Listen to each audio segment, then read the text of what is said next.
भाषा विवाद पर आते हैं, चूंकि तमिलनाडु की बात हुई है सर, तो न्यू एजुकेशन पॉलिसी जैसा आपने भी कहा कि सभी भाषाओं को, जो मातृभाषाएं सबकी है, सबको सम्मिलित करने की बात हो रही है, लेकिन दक्षिण के राज्यों का कहना है कि उन पर हिंदी थोपी जा रही है।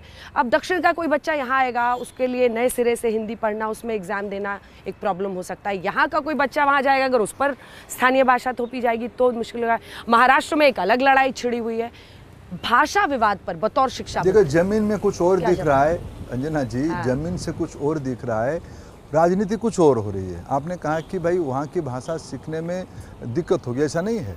अभी अभी इस बार की जो अप्रैल मई में रिजल्ट आई, देश की मैट्रिक बोर्ड की 12th की रिजल्ट आई, तमिलनाडु बोर्ड में बिहार की एक बेटी ने तमिल लैंग्वेज में 100 में से 100 नंबर रखा है। मजदूर की बेटी था, पिताजी उनके वहाँ मेहनत का व्यक्ति है, वहाँ काम कर रहे हैं, उनकी बेटी वहाँ की तमिल मीडियम स्कूल में पढ़ रही है। हमको तमिल भाषा के प्रति अत्यंत आदर है, सभी भारतीय भाषाओं के प्रति अत्यंत आदर है। मैं 2-3 विषय स्पष्ट करूँ।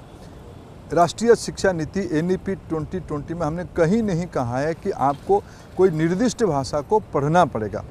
हमने इस नीति में ये कहा है आपकी प्रारंभिक अवस्था की पढ़ाई का माध्यम मातृभाषा करना होगा। तमिलनाडु में तमिल, केरला में मलयालम, महाराष्ट्र में मराठी, गुजरात में गुजराती और आंध्र और तेलंगाना में तेलुगु। ये तो होना ही है, हम तो ये हमारा नीति है, तो आपत्ति किस विषय की है? मैंने जब कहता हूँ तो हमारे राष्ट्रीय शिक्षा नीति को इम्प्लीमेंट कर ही रहे हैं, सब करना चाहिए। अब भी भारत की जो व्यवस्था है, अगर मैं ऐसे ही कहूँ तो कांग्रेस की भी राज लंबे समय तक चला, उन्हीं की व्यवस्था में ये जो भाषा विवाद एक तत्व है ना, ये कांग्रेस की देन है। 2014 की पहले से भी या 2020 से पहले से भी भारत में त्रिभाषी फार्मूला है। 6 से 8 तक हमने क्या कहा, अब 6, 7, 8, 9, 10 ये 5 साल में 3 भाषा पढ़ाओगे, 2 साल और एक्सटेंड किया, लेकिन और थोड़ा रिफॉर्म किया आपने। 2 भारतीय भाषा होनी चाहिए। आप मातृभाषा पढ़ो, आप इंग्लिश पढ़ना चाहते हो तो पढ़ो, आपको जो तीसरा भाषा आप कोशिश करो आप एक भारतीय भाषा लो। अभी भी तमिलनाडु में, मैं जब परसों तमिलनाडु के मंत्री जी आए थे, मैं उनको तथ्य दिखाया, उन्हीं की राज्य की, उन्हीं की सरकार की जो इन्फॉर्मेशन है उन्हीं को उनके सामने रखा। तमिलनाडु में अभी भी 3 भाषा में पढ़ाया जाता है। अभी वहाँ तो तमिलनाडु में तमिल भाषा में पढ़ने वाले विद्यार्थियों की संख्या घट रही है, वो एक विचित्र प्रॉब्लम उनके लिए है। हम कहते हैं तमिल में पढ़ाओ, वो कहते हैं तमिल में हम घटाएंगे। उनकी तथ्य कह रहा है, हम नहीं कह रहे हैं, शासन उनके हाथ में है। अभी तमिल में पढ़ना अच्छा बात है, इंग्लिश में पढ़ो, कोई आपत्ति नहीं है।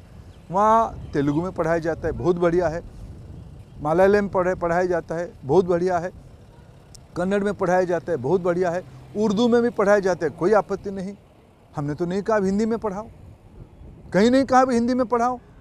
कुछ बच्चे हिंदी में भी पढ़ ही रहे, उनकी चॉइस है। आप कौन होते हो विद्यार्थी के अपना विकास के लिए, उनके व्यक्तित्व को आप सीमित करने के लिए? मल्टीलिंगुअलिज्म विश्व की आवश्यकता है। UN में उसके ऊपर चार्टर बनी है, रिकमेंडेशंस हुए हैं। किस दिवालिया दुनिया में आप हो? कौन आपके ऊपर हिंदी थोप रहा है? ये आपकी राजनीति है, ये आपकी सीमित सोच है, और उनके साथ कांग्रेस पार्टी हाँ में हाँ मिला रही है। चलिए अगले विषय पर जाते हैं, और वो है कास्ट सेंसस, जाति की राजनीति। और जाति की राजनीति चुनाव में आप माने ना माने सर आती है। राहुल गांधी कह रहे हैं सेंट्रल यूनिवर्सिटीज़ में आपने संघ से जुड़े हुए लोगों को भर दिया है, SC ST OBC की जो पद हैं वो रिक्त पड़े हुए हैं, और ये एक लापरवाही नहीं है, ये एक साजिश है पिछड़ी जातियों को शिक्षा क्षेत्र से बाहर रखने। देखिए, राहुल गांधी जी के बारे में मैं इतना कहूँ कि वो एक बैंकरप्ट व्यक्ति है। सच के साथ उनकी कोई संबंध नहीं है। झूठे असभ्य तरीके में बातों को रखना, उन्होंने एक PhD किया है 2014 में। तब सेंट्रल यूनिवर्सिटीज़ में, सेंट्रल इंस्टीट्यूशंस में लगभग 16,290 तक पोस्ट था। उसमें से 37% वैकेंट था कुल मिला के पोस्ट में से। आज जब मैं 2025 में आपको रिपोर्टिंग कर रहा हूँ, ये नंबर बढ़ के लगभग 18,500 हुआ है। यानी लगभग हमने 2-2.5 हज़ार पोस्ट ज़्यादा बनाए पिछले 10 साल में। ठीक है। उसमें से सिर्फ रिक्त 25% है। आपके समय में 30% था, 37% था, अभी 25%। आप ही के समय में SC ST OBC रिजर्वेशन की कोई गारंटी नहीं था। आप कॉन्स्टिट्यूशनल मैंडेट को पूरा करने के लिए रिजर्वेशन कहते थे, लेकिन ये कहते थे कि भाई आप नाम के लिए रिजर्वेशन की कैटेगराइजेशन कर दो, आपने उसको रोस्टर बना दो, लेकिन जब इंटरव्यू में कोई आएगा ही नहीं, हमने तो व्यवस्था बनाई नहीं, जब आएगा नहीं तो उसको खाली रखो, खाली रखने के बाद फिर उसको कर दो not found suitable and converted to other category. इस देश में मैं जिम्मेवारी के साथ कहता हूँ, कर्तव्य पथ के ऊपर कह रहा हूँ, पहली बार माननीय प्रधानमंत्री जी ने 2018-19 में एक संशोधन किया, एक नई कानून लाया, उच्च शिक्षण संस्थान में शिक्षक नियुक्ति पे रिजर्वेशन को मैंडेटरी कराया। अगर कोई योग्य व्यक्ति नहीं मिल रहा है तब वो खाली रहेगा, रिक्त रहेगा, वो भरा नहीं जाएगा, जब मिलेगा तब भरा जाएगा। उसी को वो जनरल कैटेगरी नहीं जाएगा। ये पहली बार राहुल गांधी जी में अगर सत्य के ऊपर एक ही लेस मात्र उनकी भरोसा है, वो संविधान को लेके घूम रहे हाथ में, संविधान के ऊपर हाथ रख के वो किसी भी सार्वजनिक मंच पे वितर्क के लिए हम उनकी उत्तर देने के लिए राजी है। एक चैलेंज जो आपके लिए बहुत बड़ा है सर, वो है पेपर लीक का। ये सच है कि नीट की परीक्षा में पिछली बार हुआ, उसके बाद से उतनी कंप्लेंट्स अभी नहीं आई हैं, लेकिन पेपर लीक देश भर में, कभी उत्तर प्रदेश से, कभी बिहार से, और बिहार में एक बड़ा चुनावी मुद्दा बन सकता है। छात्र, देखिए ये तो पॉलिटिक्स से परे है, कोई राजनीतिक पार्टी विरोध में बैठ सकती है, लेकिन पेपर लीक तो बच्चों से जुड़ा हुआ है, उनके परिवारों से जुड़ा हुआ है, उनके भविष्य से जुड़ा हुआ है।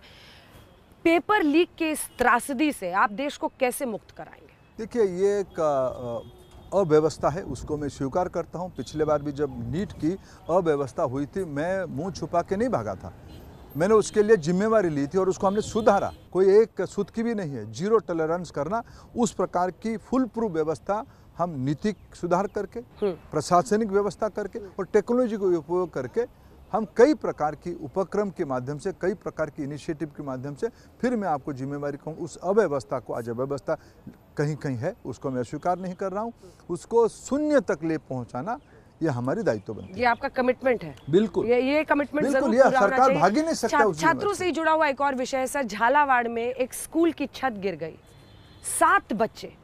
अब हम अपना टैक्स किस लिए देते हैं? हम अपने बच्चों को स्कूल पढ़ने के लिए देखते हैं, और अगर उनकी अर्थी निकलेगी, मैं मानती हूँ कि अभी जो स्कूल्स है वो दोनों का रीजन में आता है, स्टेट और सेंट्रल, बट आप क्या कर सकते हैं सर? स्कूल की ऐसी हालत, हम देश में हम बात कर रहे हैं कौन सी सदी में जाने का, विश्व गुरु बनने का। देखिए, भारत में 15 लाख स्कूल्स हैं, हमें सारे स्कूल्स की इस प्रकार की जो घटना कभी कभी आती है, इसको जब हम सुनते हैं, हमको भी बहुत, आज अभिभावक, आज भारत की नागरिक, हमें बहुत ही कष्ट होती है। मैं उससे भी फिर कहूं कि मैं और हमारी सरकार इस प्रकार की दायित्व से मुंह छुपाने वाले लोग नहीं है। मैंने माननीय मुख्यमंत्री राजस्थान को तुरंत ही फ़ोन किया, शिक्षा मंत्री जी को फ़ोन किया, वहाँ के और जनप्रतिनिधियों से बात किया, हमारी प्रशासनिक स्तर पे भी चर्चा हुई। हम इस प्रकार की दुर्घटना ना हो, भारत सरकार जितना भी नीति सुधार और इसके लिए जितना भी मदद करना चाहिए, वो सारे काम भारत सरकार भी करेगी, राज्य सरकारों से मिल बैठ के उसकी रास्ता भी, इस पर दुर्घटना ना हो। बालासोर पर अब आते हैं, चूँकि आप उड़ीसा से हैं सर, और बालासोर में भी यूनिवर्सिटी में जो घटना घटी, जहाँ पर एक छात्र को सेक्सुअल हैरासमेंट का उसने आरोप लगाया था, किसी ने बात नहीं सुनी, वो स्थानीय सांसद के पास गई और फिर कैंपस में उसने अपने आपको आग लगा लिया। मतलब उसकी पीड़ा का हम लोग कल्पना कर सकते हैं। मैं उस घटना को सिर्फ निंदा करूं या सिर्फ जिम्मेवारी लूं, दोनों चीज़ करूं तो शायद पर्याप्त नहीं होगा। बालेश्वर में 2-3 प्रकार के विषय हैं। जो घटना हुई है, इसको कितना भी चिंता जताए, निंदा करे, जिम्मेवारी ले, वो कम होगी। बहुत बहुत धन्यवाद आपका धर्मेंद्र प्रधान जी, आज तक पर आने के लिए और अपना समय देने के लिए। उम्मीद है कि जैसे जैसे परिस्थितियाँ और बदलती है, NEP आगे बढ़ता, आपसे फिर से चर्चा करें। बहुत धन्यवाद। बहुत